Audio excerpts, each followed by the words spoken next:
KCR sir ఏడుంటాడంటే Erravelli బాయికాడా అని సాఫ్ సీదా చెప్తారబ్బా. పెద్ద సార్కు పచ్చదనం అన్నా సల్లగాలన్నా మస్తు పాయిరం. ముఖ్యమైన పనుంటే తప్ప ఫామ్ హౌస్ కాంచి రాడు. లీడర్లే ఆడిపోయి మాట్లాడొస్తారు. అప్పుడు పవర్లున్నా ఇప్పుడు ప్రతిపక్షంలున్నా పెద్ద మనిషిది ఇదే తరిక. అయితే సార్కి ఇప్పుడు పానం సుస్తయింది.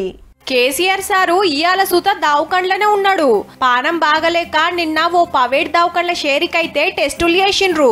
షుగర్ ఎక్కువైందట, సోడియం తక్కువైందట. అవన్నీ కంట్రోల్ చేస్తానికి ట్రీట్మెంట్ నడుస్తుంది. నెలకో పారొచ్చి చూపించుకొని పోతుండే. ఈ తాపకు అడ్మిట్ అయ్యే వరకు పార్టీ లీడర్లంతా దావకనకచ్చిండ్రు.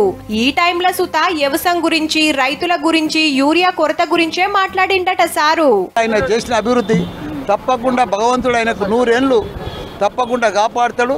తప్పకుండా మళ్ళోసారి తెలంగాణకు సీఎం అవుతాడు. నేనే టిఫిన్ చేసిన సార్ తోటి మంచిగా ఉల్లాసంగా మాట్లాడినాము, నవ్వుకుంటూ మాట్లాడినాము. సారు కోసం పూజలు సుత నడుస్తున్నాయి. సీఎం రేవంత్ రెడ్డి సారు నిన్ననే డాక్టర్లు, ఆఫీసర్లతోటి మాట్లాడి మంచి వైద్యం అందించాలని ఆర్డరేసిండు. అన్ని పార్టీల లీడర్లు కూడా కేసీఆర్ సారు జప్పున కోలుకోవాలని కోరుకున్నారు.